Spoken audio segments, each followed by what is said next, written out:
Olá, essa é mais uma edição do Projeto Conectados, feito especialmente para você, adolescente, um bate-papo com especialistas em diversas áreas. Importante para você tirar aquelas dúvidas, você que vive esse momento tão diferente hoje na atualidade, cheio de perguntas. E o assunto de hoje é sexualidade. Para falar sobre esse assunto, está aqui comigo o Dr. Marcelo Niek, que é especialista também, entende muito desse assunto de sexualidade. E vai ser importante a sua fala aqui para quem está nos assistindo, especialmente público jovem. Anny, é um prazer estar aqui, eu agradeço o convite, a oportunidade. Sexualidade é um assunto atual, é um assunto que faz parte da vida de todos nós e é importante a gente entender isso da melhor maneira possível, sem tabus, sem preconceitos, mas de uma perspectiva cristã. E é um prazer estar aqui e eu estou feliz de poder contribuir nesse projeto. A gente agradece muito você ter aceito o nosso convite. Vamos começar então pelo fato de que os adolescentes nessa fase passam por muitas alterações no seu corpo. O jovem, o rapaz, como que ele deve enfrentar esse momento de alterações? Bem, a palavra adolescência, ela já significa uma fase de transição, na verdade, né? A criança está deixando de ser criança, está passando por uma série de transformações, não só no corpo, mas também na mente, e ela fica muito confusa com isso. E as pessoas tendem a pensar sempre só no corpo. Mas eu queria dizer que o maior drama do adolescente não é o corpo, mas como ele vai se relacionar com essas mudanças no mundo em que ele vive. Mas começando pelas mudanças físicas, os rapazes começam a sofrer algumas transformações. A bolsa escrotal aumenta de tamanho, o pênis começa a crescer, surgem os pelos pubianos, as axilas também, começa a surgir o suor, os odores, a voz... ficam assustados. Ficam assustados, com certeza, a voz fica grossa. E a principal dúvida de todos, principalmente dos homens, é: será que o meu pênis é do tamanho dos outros? É maior, é menor? Será que o volume da minha bolsa escrotal tem a ver com a minha potência sexual? E as pessoas ficam se questionando muito sobre isso. Então eu queria deixar claro, primeiro, cada pessoa tem um ritmo. E as mudanças não ocorrem igual para todos. As pessoas são diferentes. Segundo, neste quesito, e eu quero falar assim de uma maneira muito clara para o público que nos assiste, tamanho não é documento.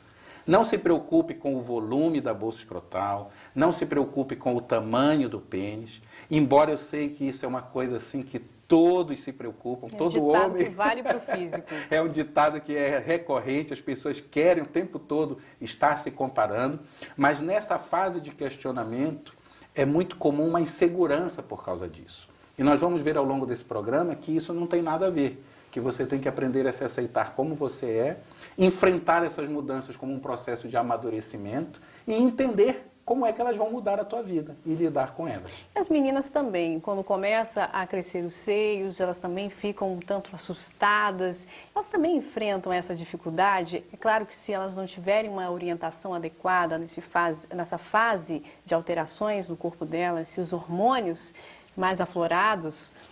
Bem, as meninas também passam exatamente pelos mesmos problemas, eu diria até um pouco mais, porque a mulher, ela é muito cobrada. E tamanho também é uma preocupação. Então fica aquela comparação, seios pequenos, seios grandes, seios moles, seios duros. E a principal mudança que a mulher enfrenta não é essa, mas é aqui. Porque dentro dela está havendo uma transformação que vai prepará-la para a capacidade de ser mãe.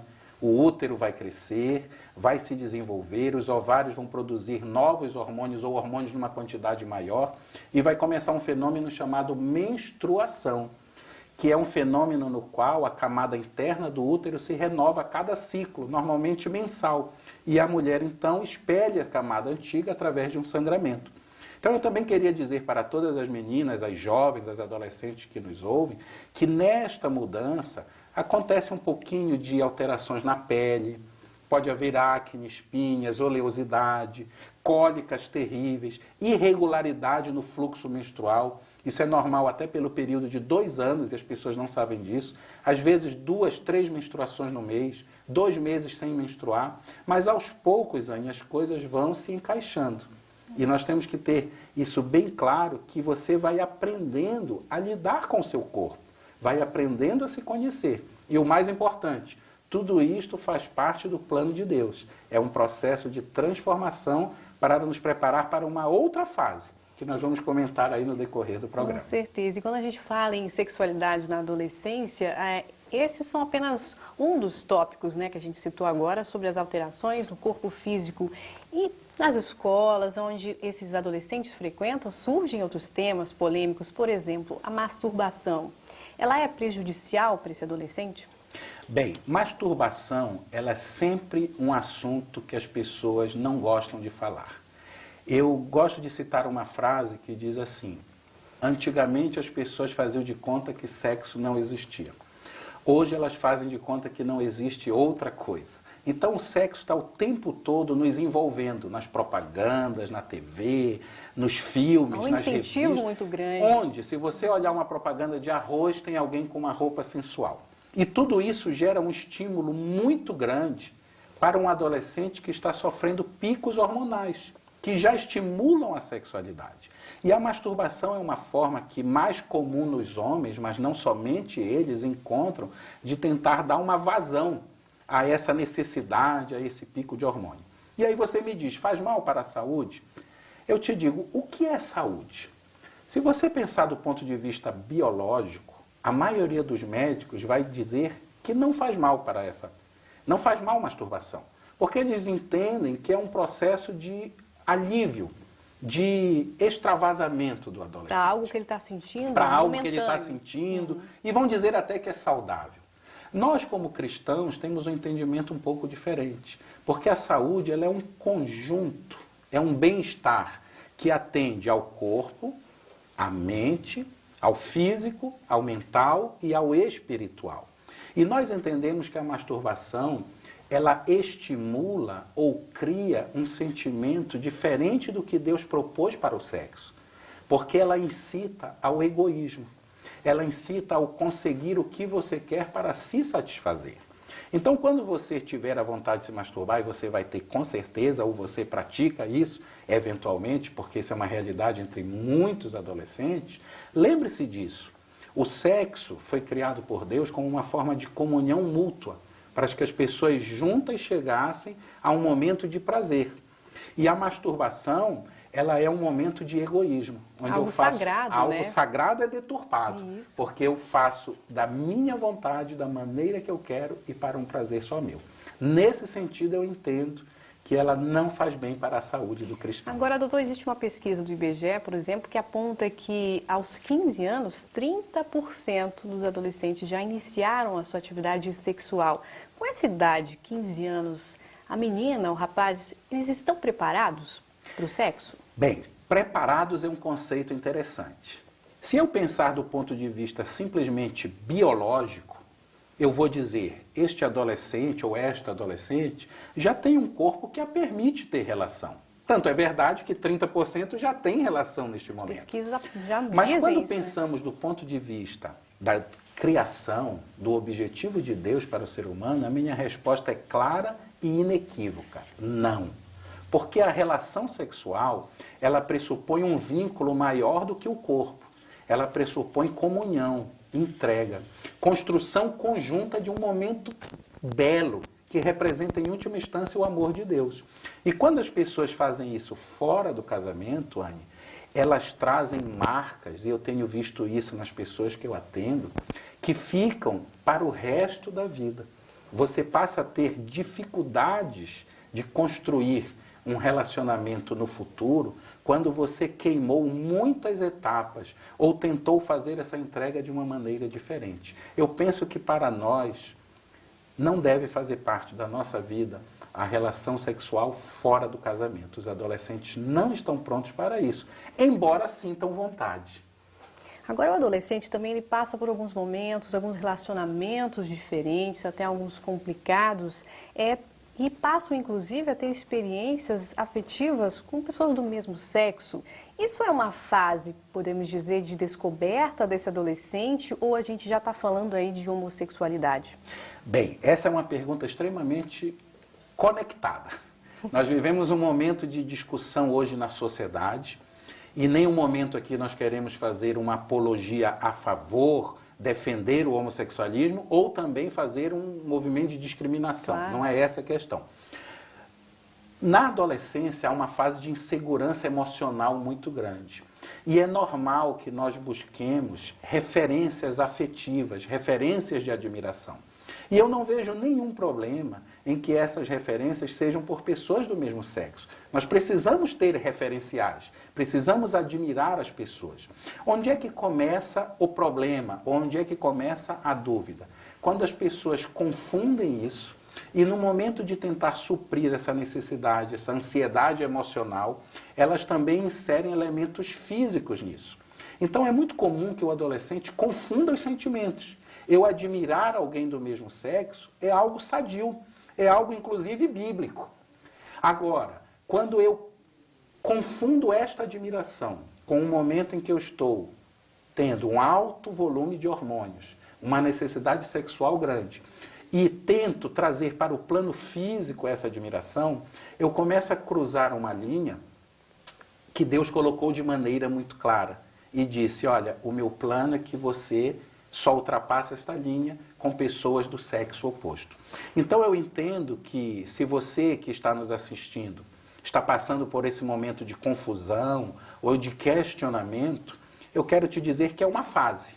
É uma fase em que alguns tentam suprir essa ansiedade, mas que com o tempo você vai ver as coisas com muito mais clareza, porque os hormônios vão se encaixando e você vai aprendendo a lidar com o teu corpo e descobrindo também a tua sexualidade de maneira sadia e cristã. Agora, doutor, há um momento que os adolescentes, esse público, eles chamam muito de ficar, é a pegação. Existe até um tipo de competição, né? Quem ficou mais, muitos montam até uma lista, quem sabe, com o nome dos ficantes, como é chamado. É normal alguém ele tá fora desse grupo, uma pessoa que ficou ou não ficou nenhuma vez, ela é uma pessoa normal, ela se sente normal naquilo e acaba sendo influenciada? Na verdade, se você conversar com 10 jovens, 10 adolescentes, esse problema vai acontecer entre os 10. Eu quero esclarecer alguns pontos. Primeiro, é normal ter a vontade de ficar com os outros. A vontade é normal, porque você está vivendo uma fase de transformação, de descoberta da sexualidade. Eu te diria até que é anormal você não se sentir atraído por outras pessoas. Isso faz parte da vida. Agora, quando você transcende isso para um plano de desvalorização pessoal, quando você transforma esta vontade em uma ação de você ficar com várias pessoas, sem nenhum critério emocional, simplesmente pela atração, eu te diria que você está jogando fora o que você tem de mais precioso, que é você mesmo. Você está colocando o teu preço lá embaixo e você está se transformando num plano puramente biológico. Ora, eu sinto vontade de beijar, eu beijo. Eu sinto vontade de ficar com alguém, eu fico. Mas não seria o homem mais do que a vontade? Deus não nos criou com uma perspectiva muito maior do que isso? Então eu penso que, e eu quero reforçar isso para você agora, o mais importante é você ter a autenticidade, a originalidade, a perseverança e a vontade de saber ser diferente, porque é isso que Deus espera de nós. Doutor, e as meninas? É comum elas não quererem ser a única BV, a boca virgem desse grupo? É a famosa BV do grupo, né? Exatamente. Quer dizer, nunca beijou? Por que nunca beijou? Nunca experimentou? É normal ela também se sentir um tanto excluída desse grupo por não ter sido a única, mas a minha pergunta é se é normal ela exatamente querer ser igual às outras. Veja, essa é uma necessidade do ser humano. Ninguém gosta de ser diferente ou discriminado. Mas não confunda esta necessidade com uma fraqueza de você ceder à pressão do grupo. Beijar na boca é muito bom, mas escolha bem a boca que você vai beijar. Existem algumas doenças, existem alguns critérios de higiene, existem inclusive algumas situações extremamente desagradáveis se você beijar uma boca mal escolhida.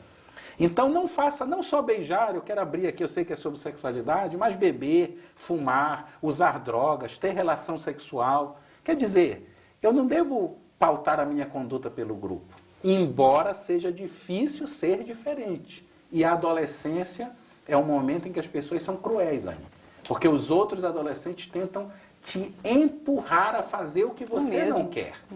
Mas eu te faço uma pergunta muito simples. Quem define a tua vida? Os outros? Você ou Deus? Já que a gente começou a falar sobre relacionamentos, nessa fase já rolam sentimentos. Qual a idade certa para o jovem, para o adolescente começar um namoro? Bem, essa é uma pergunta perigosa. Tem muitos adolescentes esperando essa resposta. Eu diria que, como a adolescência é uma fase de transformações, como nós falamos, e é uma fase na qual você está aprendendo a lidar com essas transformações e entender, se conhecer, entender as mudanças do teu corpo, eu diria que a idade certa para começar a namorar é a idade que você está seguro para lidar com isso. É a idade em que você já tem a capacidade de não mais fazer o que o grupo pede, mas o que você sabe que é certo. É a idade que você não mais se compara com o que os outros pensam de ti, mas com o que Deus pensa de ti. Se essa idade é com 14, 15, 18 ou 20, eu acho que cada um dos que estão me ouvindo saberão exatamente o momento certo. Pelo que eu entendi, é importante que esse adolescente se mantenha puro. E como não se contaminar com tanta imoralidade e com o qual nós temos hoje? Você citou aí as propagandas, né? Propriamente no supermercado você vê muito isso. Como não se contaminar com essas coisas? Bem, eu diria que essa talvez seja a pergunta mais importante, Anne. Nós vivemos numa guerra espiritual. E eu quero te dizer que o inimigo das almas tem como especial alvo a adolescência. Porque é o momento em que nós estamos mais frágeis, o momento em que estamos nos descobrindo. E o tempo todo, se você parar, pare hoje, por 1 minuto, pense ao redor, você verá que o tempo todo a sexualidade, a má sexualidade, está sendo imposta para você. Como se manter puro sobre isso? Eu não tenho como responder essa pergunta melhor do que Deus. No Salmo 119, a Bíblia diz: como poderá o jovem manter puro o seu caminho? Só existe uma resposta: observando segundo a tua palavra. No momento em que eu permito que as coisas de Deus, que as coisas do alto, que a palavra viva que salva, ocupa tempo, ocupa a minha mente e a minha vida, onde a luz não tem espaço para as trevas. Essa é a melhor opção, sem dúvida nenhuma. Doutor Marcelo, para a gente finalizar, eu gostaria que você deixasse uma mensagem para o público adolescente que nos assiste agora, para ele continuar nesse caminho de Deus. De que forma? Eu quero te dizer, primeiro, não tenha medo de ser você mesmo. Não tenha medo de te aceitar. E não tenha medo de se amar, porque você, sem dúvida nenhuma, é a obra-prima da criação de Deus. Segunda coisa, espere, tenha um pouco de paciência. As coisas vão se encaixar, as coisas vão melhorar e você vai começar a achar o seu lugar certo no mundo. E aí será a hora certa de escolher a tua profissão, de escolher a tua companheira ou o teu companheiro para viver o resto da tua vida e de tomar as demais decisões que fazem parte da vida de todos nós. Que Deus abençoe a todos. Doutor Marcelo Niek, muito obrigado pelos seus esclarecimentos, foram muito importantes para o nosso público e também para o nosso projeto. Você que está em casa, obrigado pela sua companhia, a gente se encontra no próximo tema. Até lá!